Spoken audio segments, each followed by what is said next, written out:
പാകിസ്ഥാൻ ഇന്ത്യയിലേക്ക് ആണവായുധം തൊടുത്താൽ എന്തായിരിക്കും അവസ്ഥ?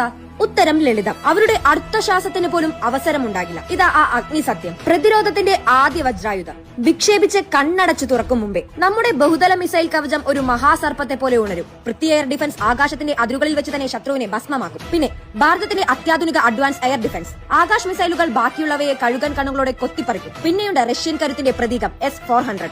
ലോകം കണ്ട ഈ മഹാപ്രതിരോധം ഒരേ സമയം നൂറുകണക്കിന് ലക്ഷ്യങ്ങളെ നിഷ്പ്രഭമാക്കും. പാകിസ്ഥാന്റെ ആദ്യ പ്രഹരം ഒരു ദുസ്വപ്നം പോലെ ഭൂമി തൊടും മുമ്പേ അലിഞ്ഞില്ലാതെയാകും.